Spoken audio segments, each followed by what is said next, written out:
Sim, ok. Sim. Ótimo. Então, essa nossa trilha percorre aí, junto com mais outras trilhas, e a ideia é adensar, e inclusive a abertura, né, dessa live para todo o grupo e convidados, reforçando os 15 anos da ABQ. A ABQ foi sendo cultuada, cultivada nos 15 anos, e agora ela está se mostrando, está buscando contribuir e trazer contribuições de um grupo mais significativo aí dentro das nossas comunidades, tanto técnica quanto gerenciais, muito no mundo profissional e no mundo empresarial. Então, seguindo com esse desafio de fundo, né, que trabalhar a inovação e o futuro dos negócios, a gente, né, já está entendendo nesse quarto episódio que o futuro é algo que acarreta, traz e nos leva a um campo que faz crescer a inovação, né? Então, o futuro e a inovação têm muita coisa em comum. E os negócios são os nossos grandes desafios, né?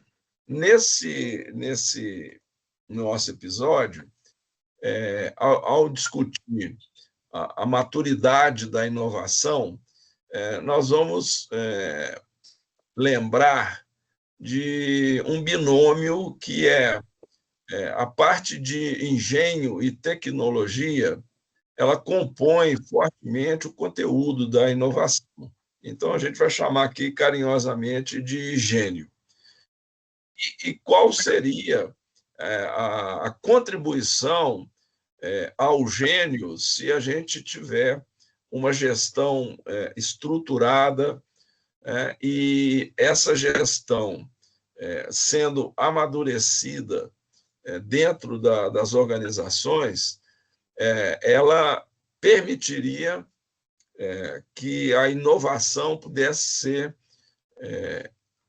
trabalhada e fazer parte dos resultados também. E quem adotasse essa gestão no caminho da maturidade teria condição de maior competitividade, de maior cooperatividade, atendendo a alguns fundamentos que a gente vai discutir. Então, sob esse ângulo, eu até separei essa figura, né, lembrando que o gênio ele está muito ligado às pessoas, né, às capacidades, à criatividade, como a gente viu, né, um nascimento, né, uma certidão de nascimento da inovação. A gente já discutiu muito, a gente poderia adotar a criatividade como essa carteira de nascimento, e a gestão, por ela ser um modelo mental e exigir muita disciplina, às vezes não é comum a gente atribuir a gestão ou buscar reforço na gestão para que ela rompa os seus próprios limites, a sua própria disciplina, e venha a contribuir com uma jornada da inovação. Então, se a gente não atentar para isso, podemos achar que a gestão poderia ficar restringindo, de certa forma, e não impulsionando.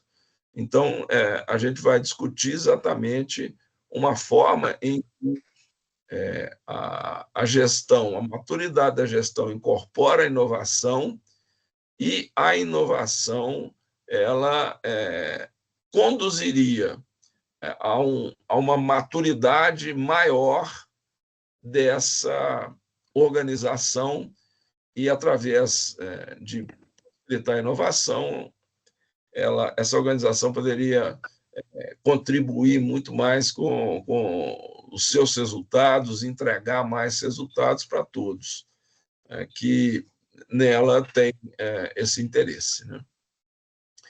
Então, a maturidade da gestão para a inovação seria uma proposta de modelos de busca da inovação, eles terem um assento na questão da maturidade.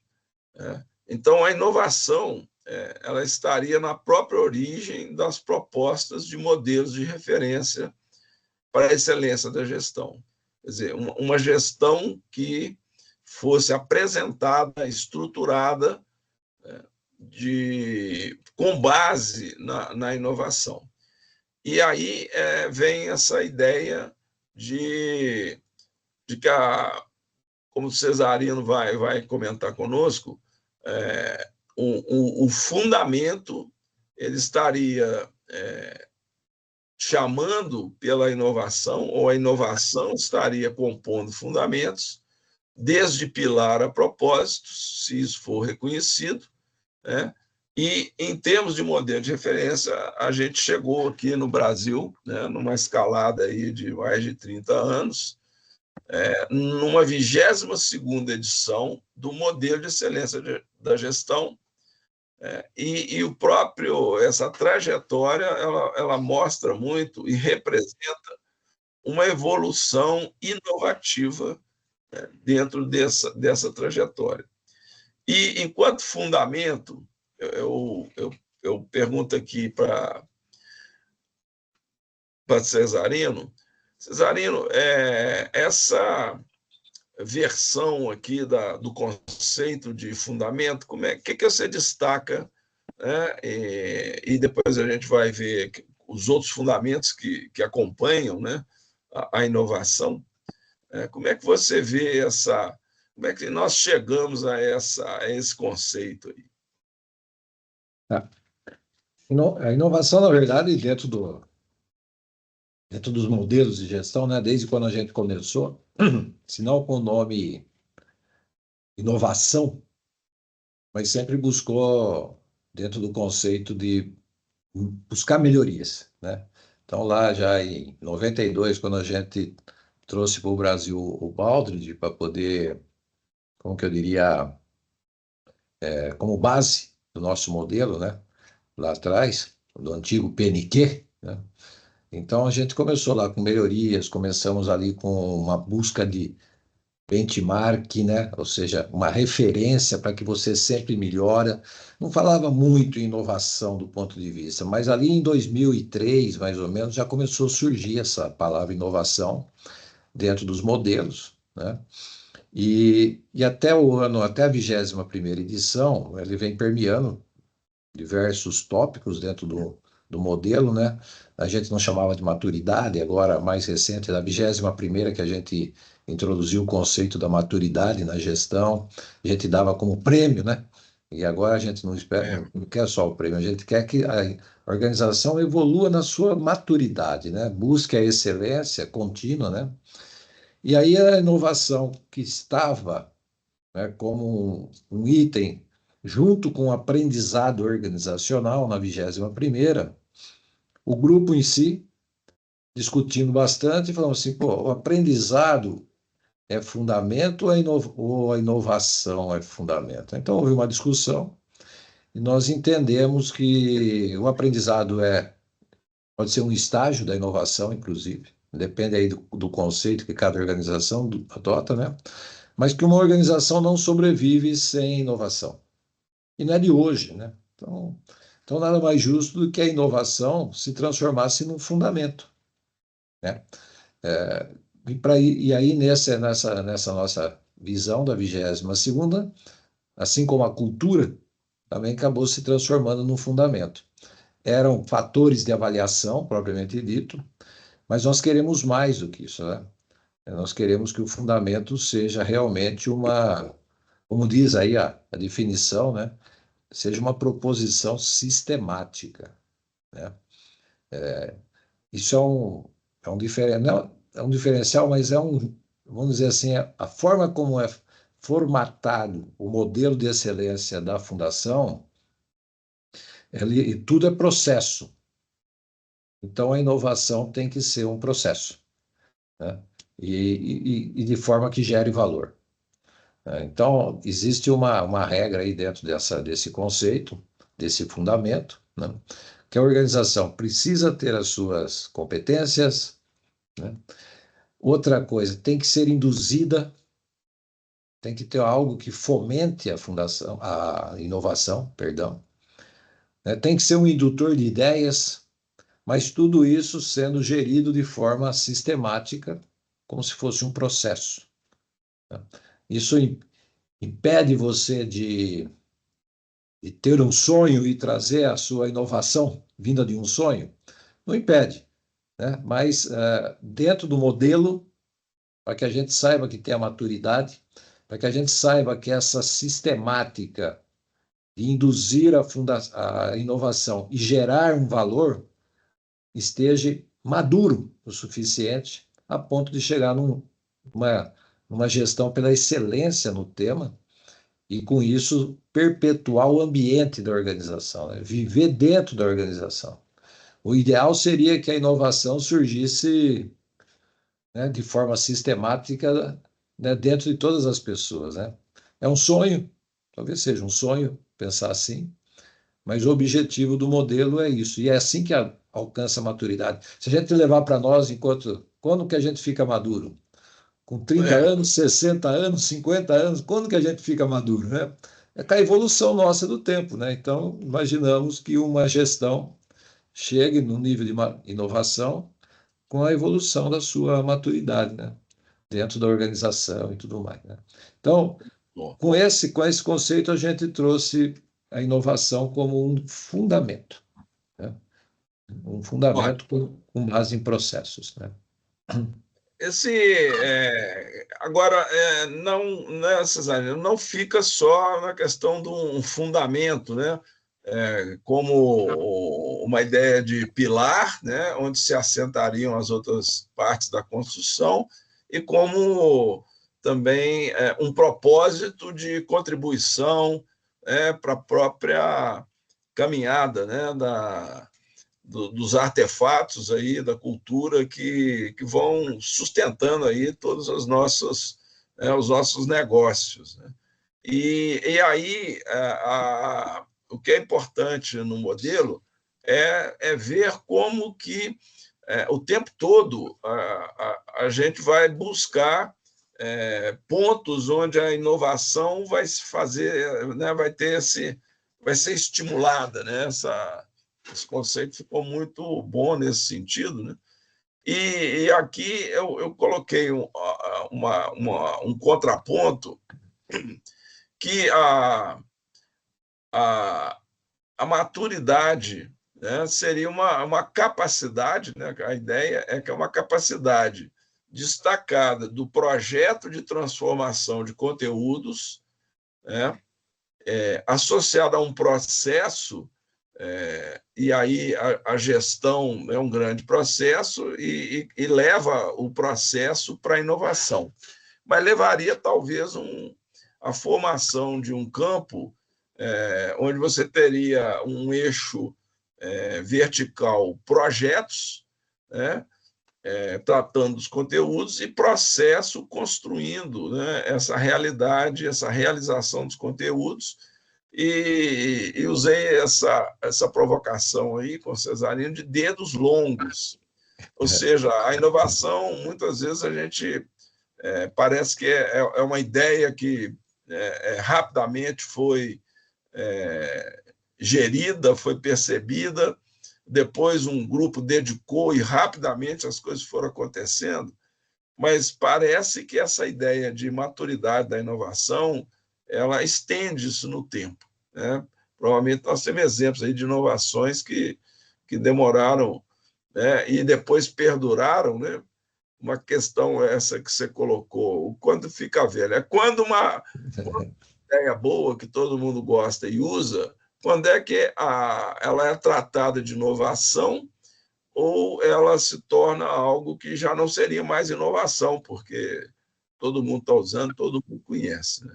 Então, essa ideia, né, de buscar isso nas camadas do modelo de excelência, quer dizer, onde você mergulhar, em qual for a ordem de grandeza, e nós vamos varrer hoje, né, discutir como que é esse mergulho, né, em inovação dentro do modelo, e a gente destacou aí cinco, cinco grandezas, né? Eu queria que você refletisse conosco como que o MEG hoje tá mergulhando aí nesse do macrocosmo aí para o microcosmo da nossa capacidade de gerenciar.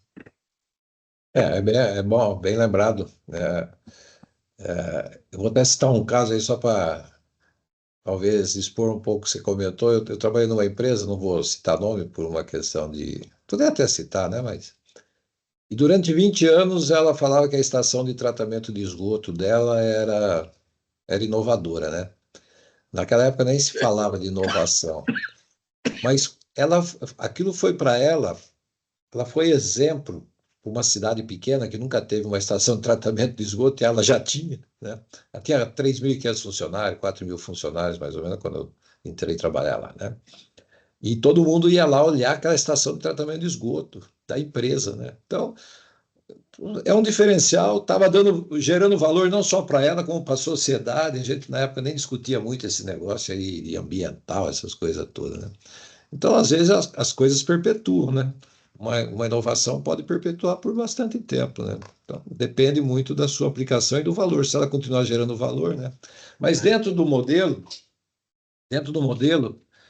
embora tenha um fundamento, esse fundamento ele não é exclusivo, né? Ele é um fundamento da gestão. E como modelo de gestão, né, a gente é um sistema de gestão. Então, as coisas estão interligadas. Então, você não tem que tratar o fundamento só no fundamento. O fundamento é a ideia de um processo. Mas você tem que buscar todos os processos da organização que são aplicáveis à inovação, né? Desde um produto, um processo de realização do produto, um próprio geração, desenvolvimento de um produto, os seus processos, que só de ser processos de manufatura, processos administrativos, processos de gestão, né?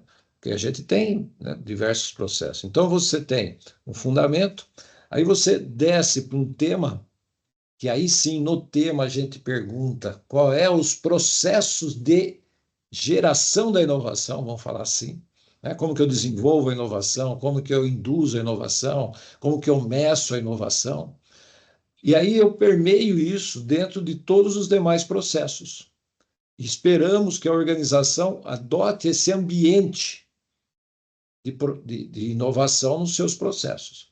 Nós tínhamos até a 21ª edição, um dos fatores, né, fator de melhoria, né, que a gente olhava a evolução para chegar na excelência no PDCL da avaliação, para cada processo avaliado, que eram 114, tinha que ter inovação, inovação, inovação. Então, isso também começou assim, peraí, eu tenho inovação na gestão, mas eu não vou ter inovação em tudo, pô. Não existe, isso é uma coisa de louco, né? Mas aí a gente levou para o fator, hoje, não como inovação, mas levamos como aperfeiçoamento, e dentro do aperfeiçoamento, no aprender, a inovação está lá implícita, mas sem a necessidade de eu ter inovação. Mas a inovação que representa no fator de avaliação um diferencial, né? O diferencial da sua maturidade, da sua excelência, né? Mas também não precisamos exigir para todos inovação. Isso a organização tem que saber utilizar. E, como último, dentro da própria gestão da inovação, você tem a medição da inovação, que é o valor gerado pela inovação. A fundação, quem conhece a fundação, nós temos 550 pontos nas práticas, vamos chamar assim, né, nos processos, e 450 pontos são em resultados. Então, ele é um modelo que tem que gerar resultados. Faz parte do modelo. Você pode não concordar, mas faz parte do modelo, né? quiser chamar como se fosse um método, é um método. Então, todas as suas práticas, todos os seus processos têm que gerar valor. E, consequentemente, a, a inovação tem que gerar valor. Né? Tem que gerar valor. O que a Fundação não apregoa é qual é o processo que você utiliza para a sua inovação.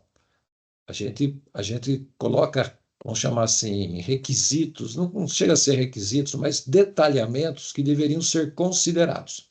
E aí você usa a teoria que você quiser usar, conceito, né? O importante é que a inovação seja um processo e que esse processo de inovação gere resultados, gere valor, né? Então você tem o processo de geração de valor, né? E o valor gerado, né? Então, esse é o conjunto, né, que você tem que ter para a gente falar assim, alcançou aí a maturidade na gestão. Fazer inovação sem gerar valor não está gerando maturidade. Está com uma boa prática, está trabalhando, mas não tá gerando valor do ponto de vista de inovação, né? Então, você passa por fundamento, vai para um tema que é especificamente o processo, corre as práticas, tá certo?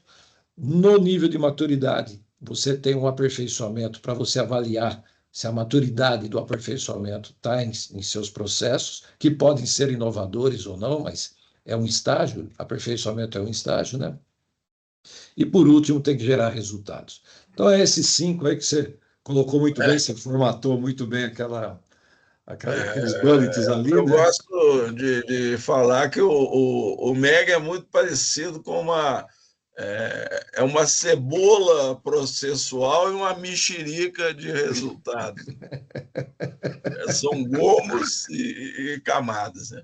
Mas eu queria perguntar para vocês aí cada um está com a palavra, é, essa, esse recorte da inovação dentro da gestão, como é que as organizações, né, desde organizações médias ou até organizações maiores, como é que vocês veem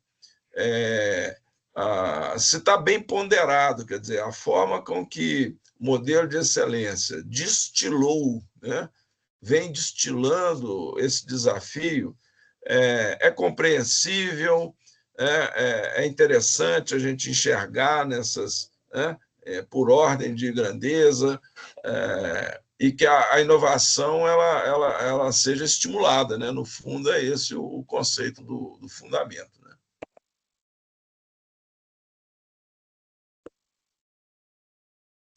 O que você entendeu aí, Ana? Você já conhecia bem essa estrutura, essa Sim, estruturação do modelo? Como é que você está vendo? sim. Eu acho que a 22ª edição está deixando mais claro, talvez, isso. Né? Eu acho que sim, eu acho que cada vez fica mais claro, o modelo vai se aperfeiçoando, né? Eu trabalho com modelo de excelência há muitos anos já, e eu penso que ele vem também o modelo amadurecendo, né? Então, o modelo também vai ficando cada vez mais alinhado e até mais fácil o entendimento e a interpretação pelas organizações para poderem utilizá-lo, né? Quando o Cesarino traz a questão do processo, eu acho que é super relevante a gente trabalhar a inovação como processo, você também comentou isso, e tendo ela como fundamento do modelo de excelência, então ela vai ser um item transversal, né? Em todas as atividades dessa organização, desde que ela faz a estratégia e desdobra essa estratégia em projetos, planos e atividades, isso tudo vai estar, a inovação vai estar permeando de forma transversal. Eu penso que é muito relevante e que fica cada vez mais claro. E a maturidade que a gente está trazendo agora aqui, eu acho que ela também vai acontecendo dentro das organizações. À medida que ela vai usando o modelo de excelência, ela também vai amadurecendo em termos de gestão. Um raciocínio seu interessante é que me veio agora o seguinte: por que a inovação levaria à maturidade, né? Pensando no gênio, né? na construção mental nossa, que a gente já discutiu um pouco. É porque se é novo, né, se você está diante de algo novo, você vai estar desafiado e vai ter que amadurecer para entender a inovação, porque a inovação, nós sabemos, eu lembro que a gente discutiu isso, quando esse termo neos, né, ele foi concebido lá na antiguidade, né, os gregos eles tinham muita dificuldade em usar o termo neos porque dava medo, né? Uma coisa nova que eu não entendo, esse negócio vai atrapalhar o meu churrasco, né? Então, na antiguidade, sempre foi assim, e hoje talvez continue sendo, né? E, assim, você encarar com naturalidade dentro da gestão a inovação justifica essa ideia que Cesarino colocou de amadureceu, você está mais maduro, você está mais inteligente, digamos assim, para poder fazer algo de maior contribuição, né? Ricardo, você quer uma coisa que a gente discutiu com o Cesarino, que a gente encara muito a inovação pelo lado do processo, né? É um processo, uma jornada, pode ser demorada, mais profunda, mais superficial, né? Agora, quando a gente fala de P&D, projetos, né, a inovação é muito exigida, na base de projeto, começo, meio e fim, foco. Parece que a maturidade da inovação em projeto estaria em conflito, né? Como é que você percebe isso?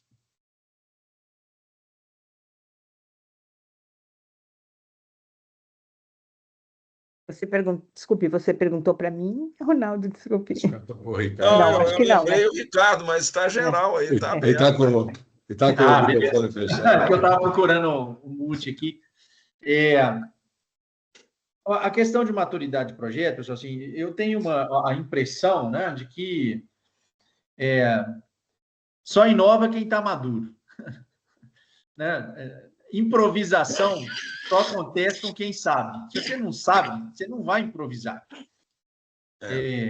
Cada vez mais eu tenho visto que as empresas estão amadurecendo em relação aos seus próprios processos de gestão e que, portanto, essas que estão amadurecendo têm mais chance de inovar. Quanto mais madura em seus processos elas tiverem, mais resultado a inovação vai alcançar. Porque, como todos nós sabemos, inovação é processo. De vez em quando, você pode dar sorte de ter uma melhoria lá dentro da sua empresa que vai trazer um resultado que você não esperava. Mas a chance disso acontecer quando você está melhor amparado e quando você faz disso uma ação contínua, perene e planejada, é mais fácil de você obter resultado. Eu vejo isso muito, né, puxando a brasa para a minha sardinha aqui, lá no mundo das cooperativas. Né? Assim, a gente tem a mania de achar, por uma questão de posicionamento de mercado, né, e que não é de todo equivocado, entender que as cooperativas são entidades muito tradicionais, né? Até pelo seu modo de gestão, né? Que é um modo de gestão democrático, as cooperativas eram e são encaradas como empresas mais tradicionais. Eu discordo disso redondamente, assim, né? Eu acho que o modelo de gestão cooperativo democrático, ele é, para mim, uma prova de maturidade extremamente elevada, porque o modelo de gestão democrático, ele é super sofisticado. Ele requer processos internos de gestão, governança, transparência, que não é toda empresa que consegue. E eu acho que não é à toa que várias cooperativas são centenárias. Porque se tem uma coisa que prova para mim que uma empresa ela é inovadora, é ela perpetuar no tempo. Porque ninguém perpetua no tempo fazendo a mesma coisa sempre. Então, como a gente tem uma profusão de cooperativas que são longevas, isso, para mim, prova, né, que o modelo de gestão ele é altamente sofisticado, porque ele é democrático, ou seja, ele inclui uma série de questões que hoje as empresas privadas estão discutindo, modelo de governança, participação, engajamento, e aí eles querem remunerar isso com o quê? Com uma participação na empresa. As cooperativas de saída já são isso. Você já entra como sócio. Então, ou seja, se você já entra como sócio, você tem todo o interesse que essa empresa se dê bem, desculpe. Então, assim, eu acho que a evidência para mim de que as cooperativas não são tão tradicionais e que têm, sim, processo de inovação, que muitas vezes não estão enquadrados nos modelos que a gente está acostumado, é que elas têm uma longevidade maior. A Cooperativa dos Empreendedores tem 23 anos e a gente é bebezinho perto das cooperativas que tem aqui em Minas Gerais. Por quê? Porque a longevidade está muito ligado à capacidade dela ter um processo de inovação e dela perpetuar no tempo, melhorando suas próprias práticas e resultados. Não sei se foi uma fala muito apaixonada com o cooperativismo, mas é um pouco isso que eu penso. Gente, nesse ponto aí, alguém gostaria mais de fazer uma adição, um comentário ou uma contradição dessa questão da gente equilibrar a inovação enquanto uma tarefa de projeto e a sua extensão como uma tarefa de processo, né? Esse aqui é o convite aqui. Se eu puder completar alguma coisa aí. Sim. Eu tinha um conceito comigo até uns tempos atrás, não muito distante, que inovação era para mim, e me romperam isso, e a gente muda também, né? Que inovação era algo realmente totalmente novo do ponto de vista da organização e tudo mais, né? E que se eu trouxesse algo inovador de outro lugar, eu não estaria sendo inovador, eu estaria sendo um copiador de lá, né? E esse pensamento eu perdi em vários aspectos, porque, na verdade, eu tenho que olhar para aquela organização, e eu gosto de usar a palavra organização, porque nem cooperativa não necessariamente precisa ser uma empresa, né? É uma organização diferente. Eu gosto da palavra organização. E você pode trazer de outra cooperativa ou de outro segmento mercantil, você trazer para dentro e você está inovando no seu processo, mesmo que o outro já tenha, né? Então, o tal do benchmark, aí, o processo de benchmarking, ele contribui com a sua inovação também, né? E não precisa ser algo novo, né? Não precisa ser algo novo no mercado. Pode ser novo para mim, não no mercado, né? Então, isso eu rompi. E aí entra o detalhe, né? Ele falou de uma cooperativa que está iniciando. A inovação dela vai ser igual a uma cooperativa que tem 100 anos já? Talvez não. Então, questões, a gente gosta muito de usar a palavra incremental, disruptiva, né? O importante é ela ter uma geração de ideias, essas ideias serem colocadas em práticas, modernizar, diferenciar alguma coisa e gerar valor. E não importa qual é a parte interessada que vai gerar valor. Pode ser para o acionista, pode ser para o funcionário, né? Então, se eu quero criar um ambiente inovador, eu tenho que estar aberto a esse tipo de visão, né? E o modelo permite isso, fazer você refletir, né? Eu faço algumas avaliações em organização e é muito comum, a hora de olhar a inovação, ele vai olhar, leva eu lá no P&D, na área de engenharia, desenvolvimento de produto. Mas e o processo que vai realizar esse produto? Eu posso inovar? E o processo de vendas que vai vender esse produto? Eu posso inovar? Eu posso. Então, continue tendo lá no seu P&D um processo de inovação de produto, de serviço, que é fantástico, mas não é só isso que a gente pode inovar na organização. E o modelo pergunta isso também, ele induz você a isso. Como que você fomenta os processos, a inovação em processo, inovação em produto, como que você cria ideias para isso, né? Então, eu acho que o modelo, ele vem para isso, ele vem para questionar, fazer perguntas para você refletir se você pode, no caso de inovação, você está procurando inovação em todos os lugares que a organização precisa efetivamente? Você está buscando essa inovação que permeia, volto a repetir, você está criando um ambiente inovador na sua organização? Então, eu gostaria de colocar isso, que muita gente tem um viés que inovação é só de produto. É verdade, produto tem que ser inovador, porque ele atende diretamente o cliente e o mercado. mas eu acho que a inovação dentro da organização, ela vai além do processo de produto, né? Na minha visão, tá? Ok. Fica aí em aberto, mas avançando aqui em algumas ilustrações, como é que o modelo está armado, e aí temos algumas, eu diria que, sacadas, né, muito interessantes. Por exemplo, essa figura aqui, Cesarino, como é que vocês bolaram essa figura? Ela tem uma criatividade diferente aí, né?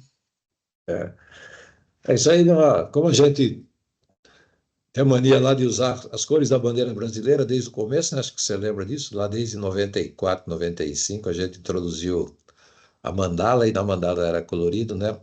E como que a gente fazia isso? Nós fazíamos com a ferramenta mexendo com os fundamentos, né?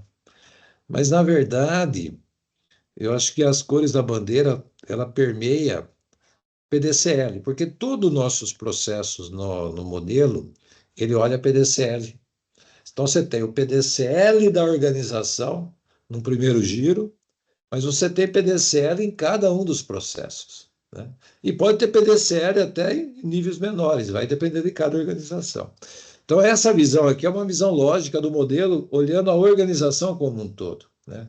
E o planejamento, olhando os fundamentos, o planejamento ele tem que orientar toda a gestão da organização. Então, né, se eu estou planejando, estou olhando os fundamentos ele tem que permear a organização, né? Tem que permear a organização. Aí, uma vez que eu planejei, eu tenho os processos nos meus fundamentos, eu tenho que colocar ele em prática, né? Aliás, há uma mudança na 22ª edição, que nós queremos que todos os processos que são citados no modelo estejam, de alguma forma, em algum nível do processo da cadeia de valor na organização. Isso tem que ser algo que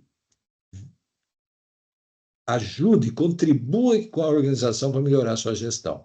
Então, os processos que é o verde, né, a gente vai para a cor mata, né, tem que permear toda essa organização. Tudo isso vai ter que gerar valor. Então, a gente está com a cor amarela, que é o ouro, né? A riqueza nossa está no ouro, né? Então, a riqueza vai ser gerada, né, quando a gente estiver fazendo a verificação se a gente alcançou os resultados planejados ou não, uma vez que eu planejei se eu alcancei o resultado ou não. Se eu não alcancei, melhora. E ao melhorar, eu tenho que olhar de novo todos os meus fundamentos. Porque se eu não olhar novamente os meus fundamentos, eu corro o risco de ter um fundamento bem pilar, né? O princípio bem enraizado e o outro desmorona, né? É como se fosse um prédio, né, de construção. Todos os seus pilares, todos os seus princípios, né, toda a sua estrutura tem que estar sendo, no mínimo, pensada e refletida. Se eu mexer num pilar, eu não vou mexer no outro. Então, o conceito do PDCL passa por essa gestão como um todo, olhando, nesse caso, a gestão da organização e considerando os 7 fundamentos, né? Nós vamos, acho que, falar daqui a pouco, você vai mostrar, né? Porque agora geração de valor não é mais fundamento. Mas acho que depois eu posso explicar um pouco disso para vocês, né? E essa ideia de pacificar, simplificar, tornar leve a gestão é muito interessante, porque às vezes você vê como figuras geométricas, né, estanques, né? Mas eu achei interessante essa ilustração e que ela é, ao mesmo tempo, abrangente e, ao mesmo tempo, técnica, né? Porque aí reflete um pouco a técnica que é usada para a gente se aproximar e avaliar a maturidade, né? E aí, a figura do MEG 22, quais seriam as principais alterações que você vê em relação à 21ª? Primeiro que a gente buscou, aquele negócio, a gente qualificava os fundamentos, né? Então, quando a gente colocava lá, colocava liderança transformadora. Bom, e se a liderança não for transformadora, como que nós fazemos, né? Eu posso ter uma outra liderança, né? Então, o que nós precisamos é ter uma liderança que seja um pilar de sustentação para a organização, né? Que seja um fundamento para a organização, né? A mesma coisa é o compromisso, né? O compromisso, a gente chama de compromisso com as partes interessadas. Agora é o compromisso, porque está além, né, do compromisso com as partes interessadas, está o compromisso da organização, suportado por uma responsabilidade. Então, a gente tentou jogar o uso de uma palavra, né, um substantivo para expressar o fundamento. Só não conseguimos no pensamento sistêmico. Foi uma briga, uma discussão, vamos pôr holismo, vamos só sistematização, e aí nós não conseguimos encontrar e entendemos que pensamento sistêmico faz parte do modelo, porque você tem as correlações, né? Afinal de contas, o modelo é um modelo que mostra a inter-relação tudo dentro da organização, que as partes se correlacionam, né? Então, o pensamento sistêmico a gente não conseguiu, mas os demais foi colocar foco, colocava assim, o nosso pilar é a gestão de processo. Não, o pilar é o processo, o fundamento é o processo. A gestão do processo é relevante e vai virar um tema, mas como fundamento são os processos. Como fundamento é a inovação, né? Tem que ter inovação. Se é fundamento, permeia toda a organização. Então, inovação é o pilar. Cultura, a mesma coisa, né? E os resultados, ele deixou, na verdade, a gente chamava na 21ª de geração de valor. E nós alteramos e voltamos num conceito até anterior, antes da 21ª, que a gente é os resultados. E os resultados deixaram de ser fundamento, né? Aquela história que eu faço a gestão para o resultado, né? Tem organizações que faz tudo por resultado. Não pode, a gente tem que ter algo que dê sustentação. E o que sustenta, por incrível que pareça, uma organização, são seus processos, suas práticas. O resultado é consequência se você fizer um bom processo, né? Se você tiver bons fundamentos, você vai ter bons resultados. Se você tiver excelência nos fundamentos, você vai ter excelência nos resultados. Se a sua maturidade nos processos forem boas, você vai ter maturidade nos seus resultados. Então, a gente voltou ao conceito de resultado, né, nessa grande mudança, e esse jogo de uma palavra aí para que a gente pudesse, uma palavra, um substantivo, que a gente pudesse ser mais claro. Nós precisamos de compromisso, nós precisamos de responsabilidade.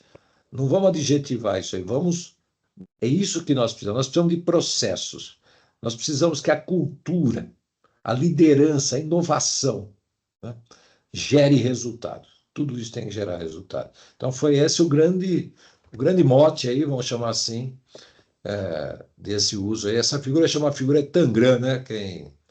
Tangram. Há uns anos atrás, a gente poderia considerar a modificação das posições do Tangram. Por exemplo, alguma organização mais de classe social, a cultura poderia ser deslocada para o lugar da responsabilidade, a responsabilidade ser, né, a grande proxy, né, a grande próxima de causar resultados. Essa ideia ainda permanece? Uma organização poderia ser avaliada e modificar aí o quebra-cabeça do Tangram? Pode, sem problema nenhum. Aliás, é por isso que ela tem essa, é uma peça chinesa, um jogo chinês, de peças que você pode criar aí como se fosse um quebra-cabeça, né? E você junta e você dá uma definição. Tem gente que coloca essas figuras aí, essas peças do Tangram, como se fosse um homem em movimento, uma pessoa em movimento, mostrando que a organização está em movimento. Tem uns que colocam como se fosse um animal atacando alguma coisa que eles querem. Então, tem diversas formas Nós temos um conceito aqui, né? Nós colocamos que o compromisso é indutor, porque dentro dos compromissos a gente tem os requisitos e tudo mais, né? E a responsabilidade é a base, né? Sendo que no miolo a gente tem os processos que estão sendo inovados, de maneira geral. No miolo também a visão sistêmica, uma liderança comandando, e a cultura é o que está dando sustentação para o futuro da organização, né? Então, tem uma lógica nesse Tangram na visão do modelo da fundação. Mas a organização pode trabalhar com esse Tangram aí, sem problema nenhum. Tá? Ótimo. Pergunta para vocês. Seria fácil, eu acredito que não, né? Você alterar essa estrutura da gestão, modificando o Tangram como uma inovação, e aí, para que todos os participantes da organização pudessem se inspirar de uma forma diferente, como é que vocês veem a realidade disso? A cultura organizacional, ela, se for bem trabalhada, ela pode mudar. Agora, eu falo isso porque a gente custa para criar padrão para tudo, né? Toda área tem um padrão, aí você coloca auditoria de padrão, aí vai alguém lá e fala assim, não, vamos mexer no Tangram aqui, né? E vamos alterar, né? Porque faz mais sentido, porque vai dar mais resultado, né? Nos últimos anos, a gente tem comprovado que a forma de estruturar a gestão realmente leva a organização mais rapidamente ao sucesso, à exponencialização, né? Ao desempenho superior, né? Ao mercado. Mas será que é fácil? O que vocês acham? Uhum.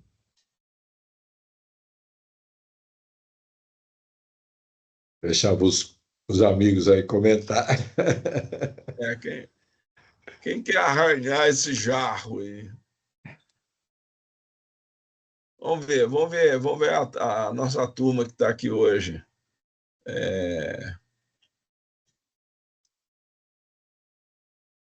Temos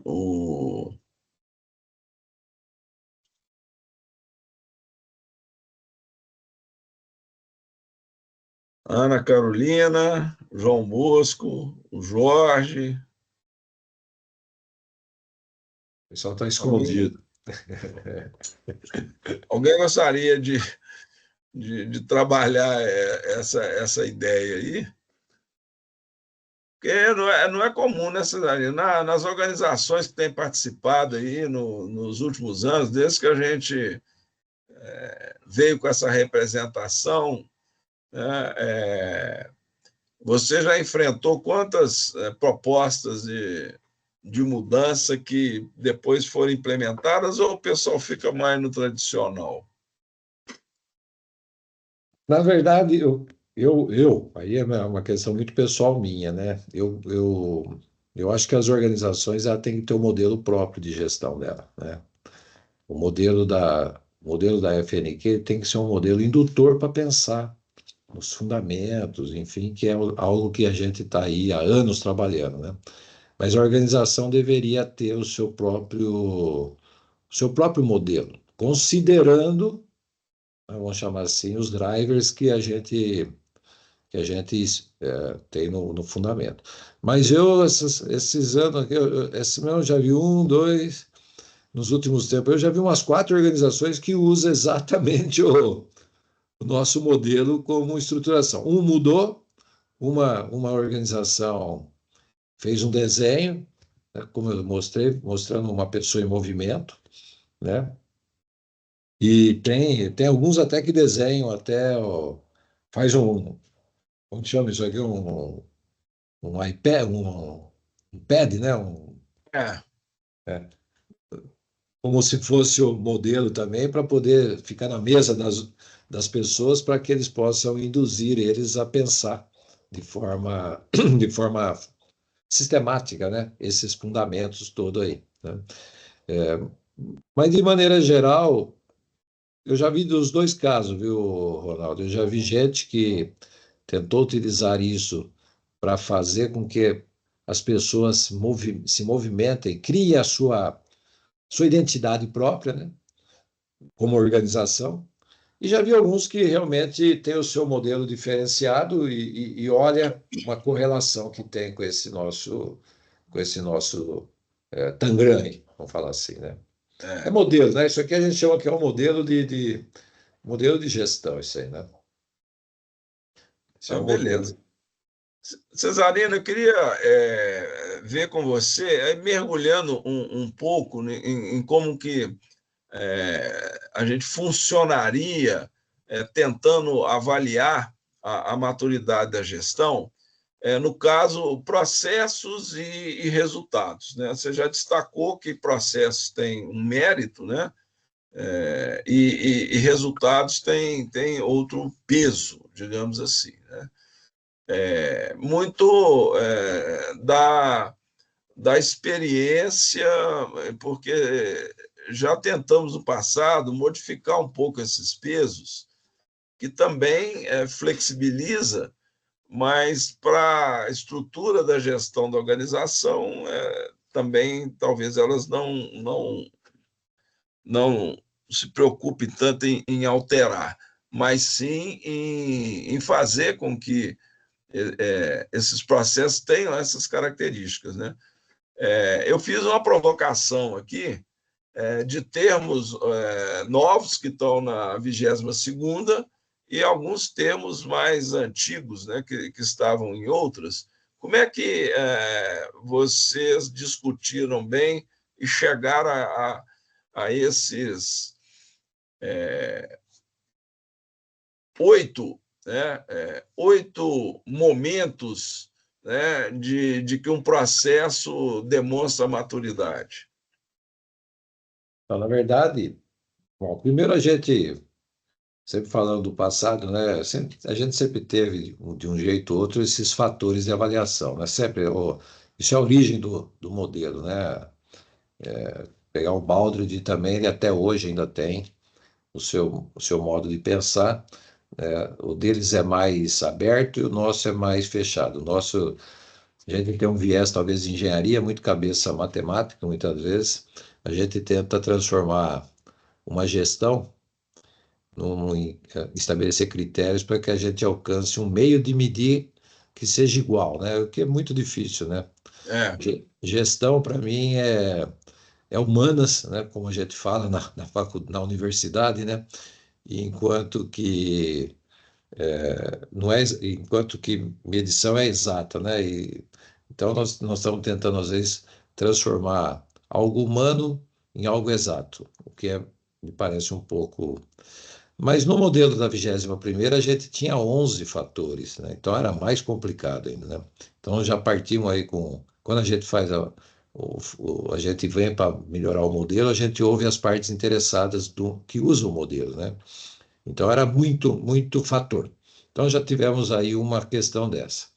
Nós introduzimos na 21ª algo que era o PDCL de forma mais sistemática e a gente continuou mantendo esse PDCL. Então, os fatores eles estão agrupados por PDCL. Você criou aí um agrupamento, né, de cooperados ágeis resultantes aí, né?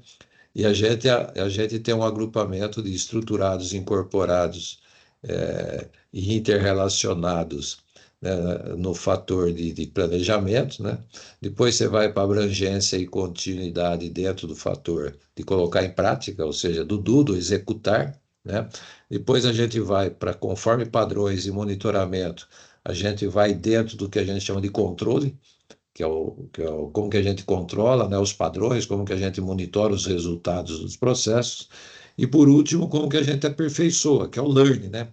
Então você tem o PDCL. Então, dentro do PDCL, a gente agrupou os fatores que melhor casavam e representavam. Como que eu sei se estou bem planejado? Eu tenho que ter uma estrutura, eu tenho que estar incorporado dentro dos processos, eu tenho que ter interrelacionamentos, porque as coisas não podem ser soltas na organização, né? Então, foi usando esses conceitos, né, olhando os modelos, outros modelos, nós chegamos nesses 8 fatores, né, que acho que dá para cobrir bem uma avaliação no nível de maturidade. Então, eu olho se ela está planejada, eu olho se a coisa é contínua, se tem abrangência suficiente para alcançar diversos componentes, né, do modelo, eu olho se está sendo monitorado, se eu estou verificando os padrões, e por último, eu olho se está sendo aperfeiçoado. E se não está, gira o processo, gira o PDCL, né, quantas vezes for necessário dentro de uma organização, né?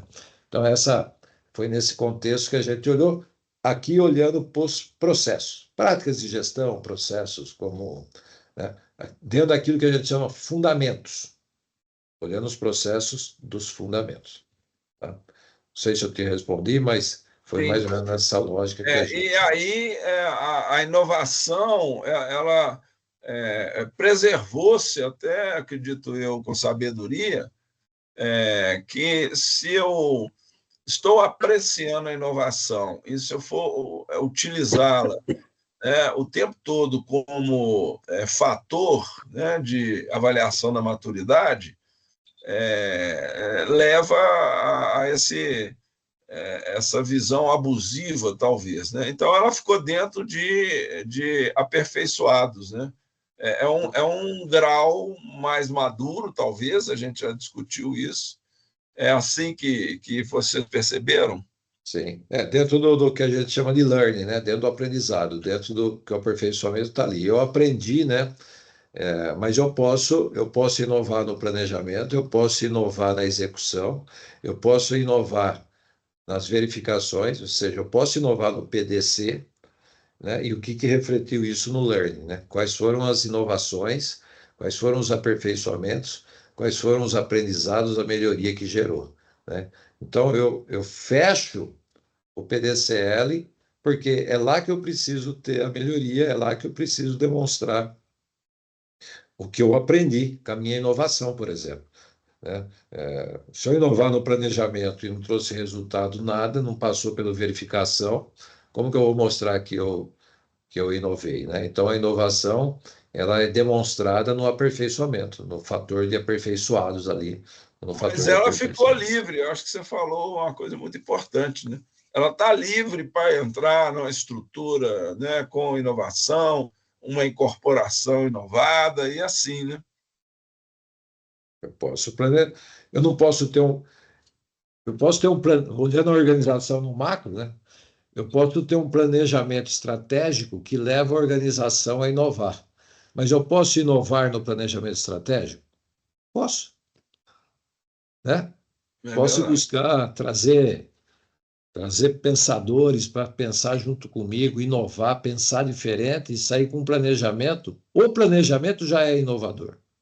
Aí eu vou introduzir as inovações também. Ou seja, a inovação permeia tudo isso. Se eu melhorei, aperfeiçoei, inovei no planejamento, esse processo está sendo inovado.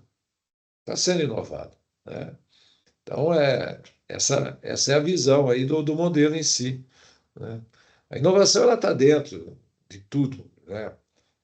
É um dos fatores é um dos fundamentos, perdão, que tá ali no fator aperfeiçoamento, mas ele permeia todo o processo, toda a etapa do processo, né? Muito bom. E aí tem você considera que seria uma inovação ter também feito uma reflexão, uma proposta para os resultados, né, na avaliação de resultados, a incorporação aí de uma quinta dimensão? Como é que isso foi pensado? Bom, como eu disse, também a gente não temos, para inovar, nós temos que ter um processo, né? O nosso processo, poderia até ter colocado aí, viu? Acabamos qual é o processo que a gente tem para fazer a revisão do modelo? A cada 3 anos a gente gira o ciclo no modelo.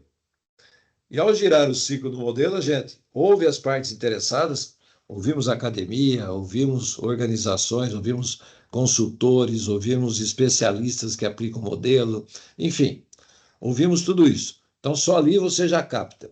Olhamos o que o mundo está fazendo de melhor em modelos de gestão ou de gestão, né? Ouvimos as organizações, né, que estão no estágio de inovação, que estão no estágio elevado. Tudo isso a gente traz para dentro, né? Trabalha, estuda através de grupos, né? Pensa, faz estatística de tudo isso, introduzimos, validamos isso na organização, né? Antes de colocar em prática no mundo aí, vamos chamar assim, no mundo corporativo, né? Então, só esse processo já inova. E esse quinto fator surgiu desse processo, porque a gente tem um costume muito grande de olhar o passado e não olhar o futuro. É comum no modelo olhar o passado, olhar, como a gente fala, olhar pelo retrovisor. É. E a gente reconhece alguém pelo seu passado e o futuro.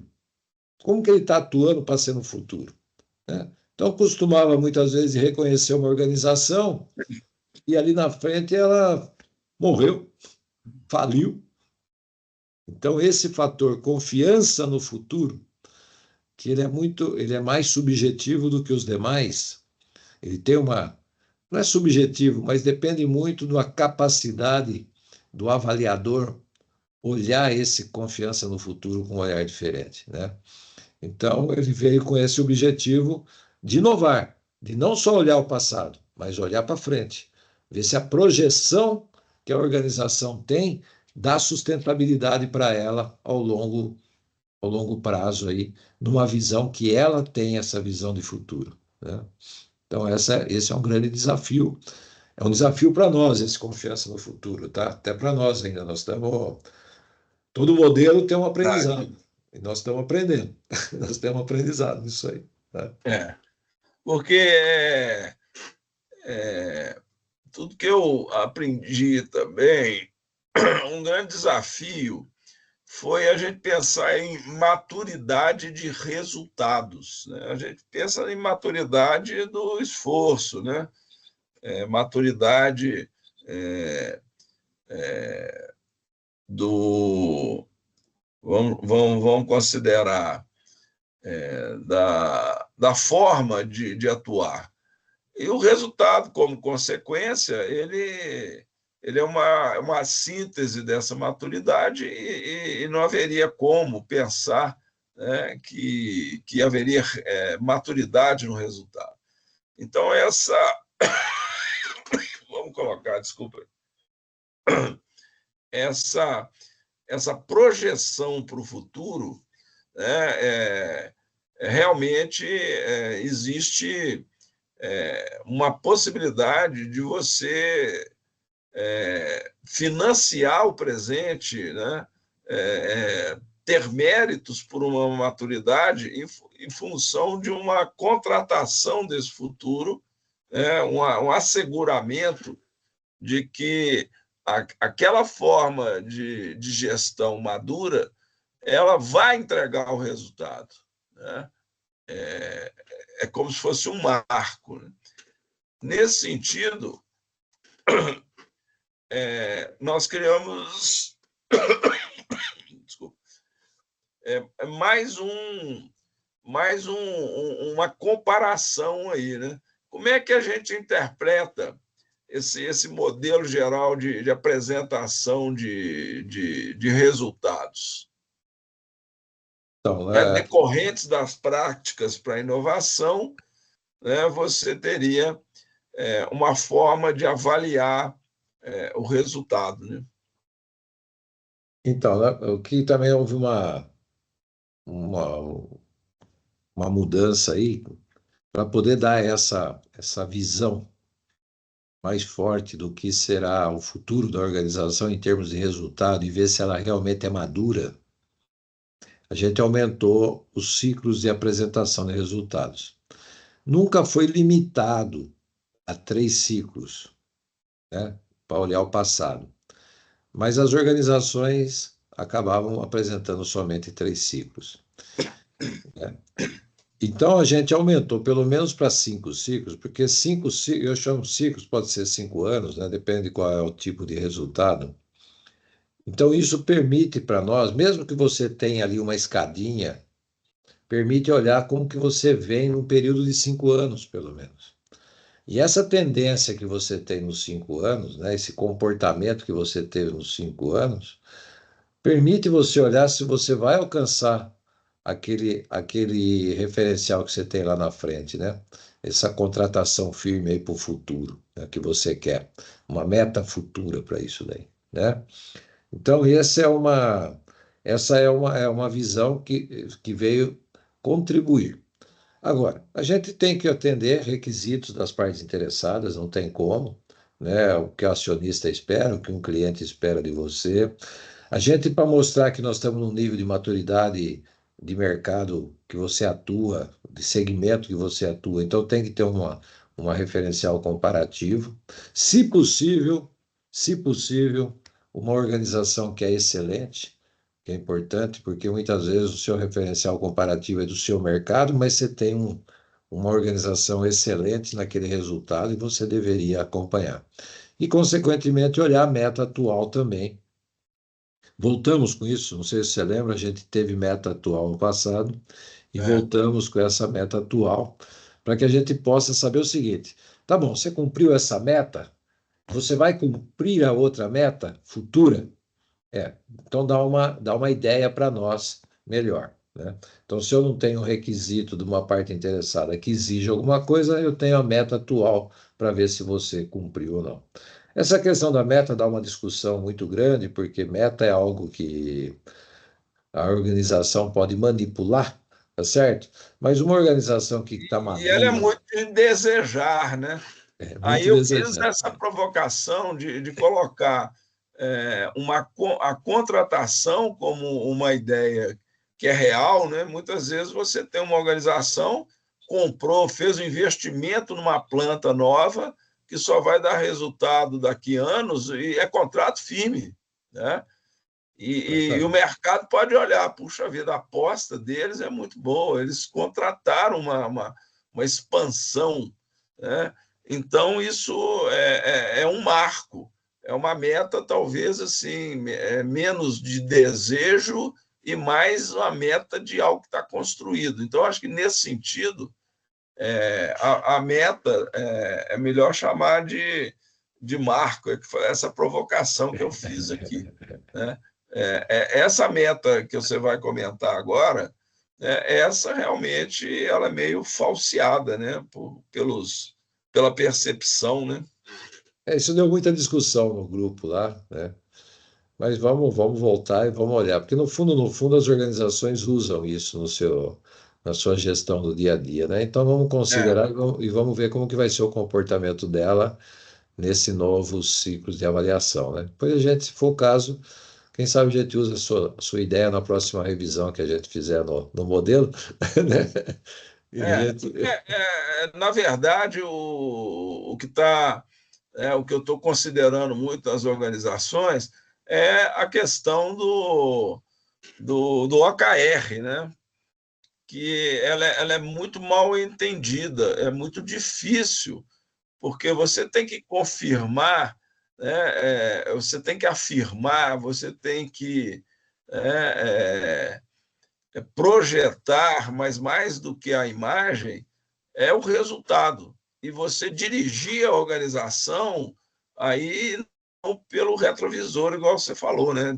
Mas olhando para o marco que você tem que atingir e o tamanho de esforço que você tem que fazer. Então, como o OKR ainda é um grande desafio para ele ser utilizado no dia a dia, essa figura aqui é provocativa nesse sentido. Tanto que eu nem tirei a meta dali, igual você explicou. Existe o desejo, ótimo, né? Mas talvez a grande discussão ela não é o que deve dirigir, né? Ela vamos chamar assim, projeta o resultado, mas não tem algo que assegure. Tanto que a instrução, né, que existe é clara, né? Para você mostrar essa contratação firme, você tem que ter projetado, você tem que ter feito cálculo, você tem que ter ações, né? Você já se jogou naquele momento da organização, então aí cria confiança. Esse nome confiança, nesse sentido, é interessante, né? Isso daí. É bem, você captou bem a ideia, meu. É isso aí. Ótimo. Então, eu queria só que praticamente é o seguinte. Bom, mas afinal, o que me ajuda na abordagem é lidar no dia a dia, lá nos meus processos, né,